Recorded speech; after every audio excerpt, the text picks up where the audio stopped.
Sweeps of homeless encampments would expand, more students would get free lunches, and teachers would get pay raises under a budget proposal released in Olympia today. Budget writers say it can all be done without raising any new taxes, but they're not ruling that out. Let's get right to King 5's Drew Mickelson in Olympia. Drew. Well, Greg and Steve, there's still about a month left in this legislative session, and there are some folks here who were trying to create a new real estate-related tax. But as of today, the House and Senate budget proposals do not call for any new taxes. So what is in the budget that was released today? This is the House's version.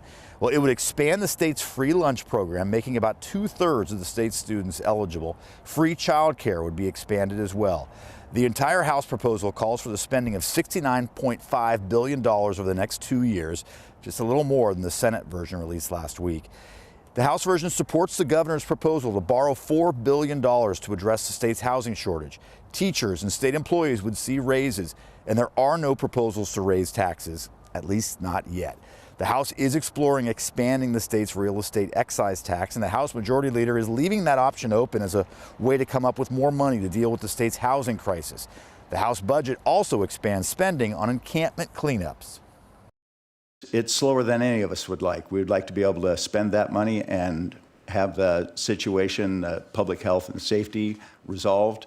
Doesn't happen that quickly. Kind of troubled by how much it's grown year over year, kind of troubled by how much more this proposal would spend than the Senate proposal, and troubled by how little breathing room that this budget would leave us at the end of the day. Now, we're just talking about just a handful of the topics covered by this 1,200-page document. If you would like to read the House and or the Senate version, the proposals at this point, text the word money to 206-448-4545, and we'll send you links. Live at the Capitol in Olympia, Drew Mickelson, King 5 News.